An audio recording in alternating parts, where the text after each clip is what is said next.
तो aphorism number 3 हमारा बोलता है हमें what is to be curative in this case.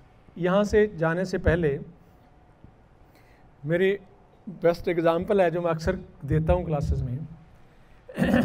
एक बच्चे का, आपको इन्वॉल्व होना साथ में, एक बच्चे का कान बह रहा है, ठीक है। What is to be curative को अंडरस्टैंड करना हमने स्पिरिचुअल लेवल पे। एक बच्चे का कान खराब है, कान बह रहा है, 3-4 साल का बच्चा है, और आपके पास आया, आपने उसका फिजिकल लेवल देखा और डिस्चार्जेस की टाइप्स ली, कब से था ये देखा, तो फिजिकल सिम्टम हो गए। लेकिन अभी उसका जो स्पिरिचुअल पार्ट बाकी है, जो मैंने बोला कि जिसको आप छोड़ ही नहीं सकते, लेना ही लेना है, क्योंकि हर चीज़ के पीछे एलिमेंट तो है ना, कारण तो है ना, एनर्जी कहीं से हिलेगी तभी उधर जाएगी। तो जो कान की जो स्पिरिचुअलिटी कह सकते हैं रीज़न है, when a child does not want to hear something from the environment, specially from the parents, तो कान उसका पहले बाहर से हिलेगा, फिर मिडल ईयर जाएगा, और अल्टीमेटली अगर ये बात ख़त्म नहीं हुई तो अंदर तक जाएगा। ये है कान की साइकोलॉजी। तो उसका कान इसलिए ख़राब है क्योंकि माँ कुछ ना कुछ उसको कहती है, राइट। हम ढूंढ रहे हैं what is to be curative in this case. Very simply, कान बह रहा है, कौन सा कान बह रहा है इसका भी अंदाज़ा लगता है, लेफ्ट है राइट है, उसका भी रीज़न मैंने आपको पहले बता दिया, लेकिन कान के ऊपर लेवल कुछ और अप्लाई होती है। कान बह रहा है, फिजिकल ले लिया हमने, उसके स्पिरिट में, माइंड में घुसने की कोशिश कर रहे हैं। मैंने बताया कि he does not want to hear. क्या आप पूछेंगे क्या नहीं सुनना चाहता? बोलते कि इसको बार बार बोलना पड़ता पढ़ने के लिए, ये पढ़ता नहीं है, ये टिकता नहीं है, ये बहुत शरारती है, ये ऐसा करता है वैसा करता है, तो इसके पीछे पड़े रहना पड़ता है, तो ये चीज़ उसको हर्ट करती है, तो कान बह रहा है, राइट। अब मेरा क्वेश्चन है, कान ठीक करना है कि क्या ठीक करना है? You got the point? कान ठीक करना है और क्या ठीक करना है? बोलिए क्या ठीक करना है? परसेप्शन। परसेप्शन तो बहुत गहरी बात हो गई, पहले तो हम ऊपर ही रहे। माँ जो उसको बार बार बोल रही है ये ठीक करना है। माँ क्यों बोल रही है? टिकता नहीं है, ये ठीक करना है। कंसंट्रेशन नहीं है स्टडी में, ये ठीक करना है। टिकता नहीं है, ये ठीक करना है। उसके नेचर में उसका माइंड बात को पकड़ता नहीं है, ये ठीक करना है। पहले ये समझना पड़ेगा कि क्या ठीक करना है, राइट।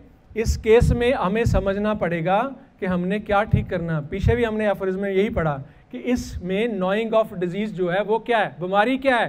बीमारी कान का बहना है कि बीमारी उसका ना सुनना है, कि बीमारी उसका कंसंट्रेट ना होना है, कि बीमारी उसका इंटेलेक्ट है, कि बीमारी उसकी रेस्टलेसनेस है।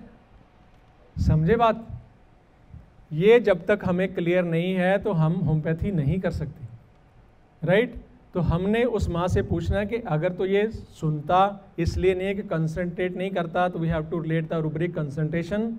अगर वो एमआर है तो वो उठाएंगे एमआर क्यों है। अगर वो रेस्टलेस है तो आपको ये भी समझ में आना चाहिए कि ये बच्चा रेस्टलेस क्यों है, तो रेस्टलेसनेस को ठीक करेंगे, बाकी जो फिजिकल सिम्टम साथ में पकड़ेंगे तो कान अपने आप ठीक हो जाएगा। ये है कंप्लीट क्योर, राइट। तो ऐसे इस केस में भी अगर आपको अंदरूनी समझ नहीं है स्ट्रक्चर की, तो you will not able to do जो होना चाहिए, वो नहीं हो पाएगा। तो यहाँ पे जो इसकी जो साइकोलॉजी है इस केस की, lungs use to got affected out of fear. ये वैसा ही है, कोविड में कौन सी प्रॉब्लम कहाँ पे इफेक्ट हो रहा था बंदों को ज़्यादा? लंग्स पे। तो जो कोविड का माहौल वो कैसा था? डर का। डर भी इतना, डर को आप प्लस प्लस करो, 1 2 3 4 प्लस करो, पैनिक का। और उस पैनिक ने सीधा आपके लंग्स को इफेक्ट किया। कैसे करता है यह चीज़, कैसे होती है? How your psychology is operating your body. एक एग्जांपल लेते हैं और बड़ी सिंपल। मान लीजिए अभी हम बैठे हुए हैं यहाँ पे और बाहर एक बहुत जोर से ब्रम करके बम फूटे, तो क्या होगा? डर लगेगा। सर बोल रहे हैं पैनिक क्रिएट होगा। कहाँ पे हुआ? आपके किस ऑर्गन ने पकड़ा? ये माइंड। बॉडी ने क्या किया? कैसे? चिल्लाकर, भागकर, डर कर। डरेगी कैसे बॉडी? हम कैसे डरेंगे? क्या होगा? रेस्पिरेशन तेज हो जाएगा और हार्ट रेट बढ़ जाएगा, और यही तो समझना। और क्या? और पसीना छूटेगा, और कोई उधर बेहोश होकर गिरेगा, और स्ट्रांग होगा तो यूरिन और stool will be discharged with in. और कोई सिर्फ वर्बली होगा, चीखेगा, कोई फिजिकल होगा। अलग अलग इफेक्ट है इसके। तो मैं आपसे पूछना चाहता हूं कि आपका क्या डरा?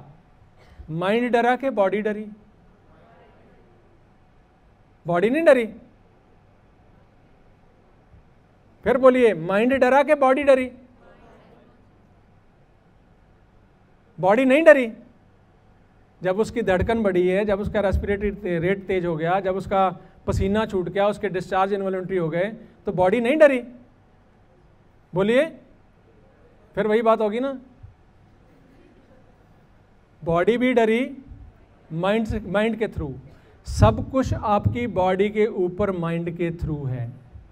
इसलिए आपको जाके पढ़ना है flight and fright response. Note करो इसको, जाके पढ़ना है flight and fright response. Body उसमें क्या करती है ऑटोमेटिकली।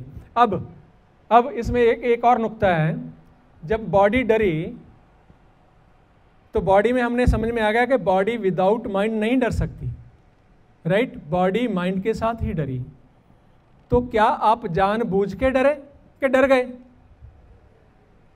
डर गए कि जानबूझ के डरे? डर गए। जब भी कोई भी सिग्नल आपको बाहर के एनवायरनमेंट से बहुत स्ट्रांगली आएगा तो आपका कौन सा सिस्टम उसको पकड़ेगा? सबसे पहले माइंड, आपकी ज्ञान इंद्रियां पकड़ेगी। ज्ञान इंद्रियां पकड़ के आपके दिमाग के थ्रू बॉडी के ऊपर डालेगी। तो ये पूरे का पूरा प्रोसेस ऑटोमेटिक है।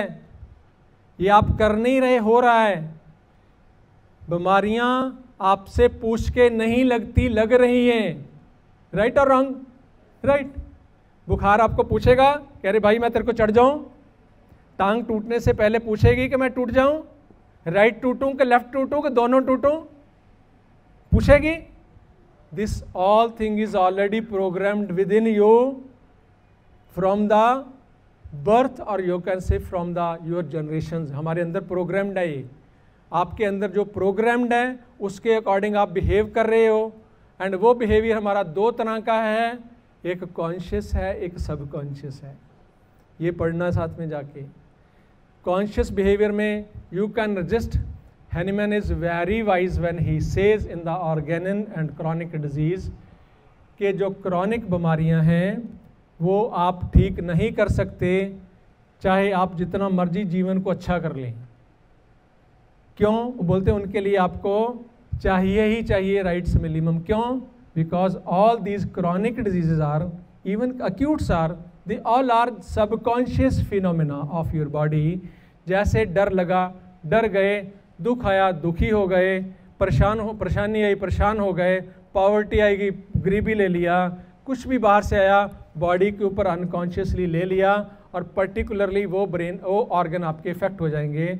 और अभी हम पढ़ रहे हैं लंग्स, और लंग्स इफेक्ट हो रहे हैं डर के साथ। और इस चीज़ का आपको ज्ञान कोविड में भी हुआ कि डर is affecting our lungs. How डर is affecting our lungs, let us see. जब भी आप डरते हो तो आपकी बॉडी क्या कर रही है? Just try to observe it. जब आपको जोर से डर लगेगा तो your body will try to do like this, right और रॉन्ग?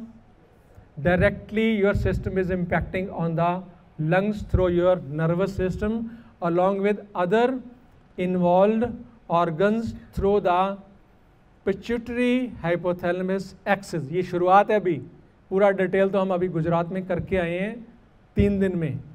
पूरा डिटेल ये कैसे इफेक्ट करता है, ये एक्सिस कैसे बॉडी के ऊपर काम कर रहा है, कॉन्शियस सबकॉन्शियस कैसे बनता है, ये एनवायरनमेंट और ये बॉडी का खेल क्या है, इसको समझे बिना होम्योपैथी की एप्लीकेशन पूरी नहीं हो सकती।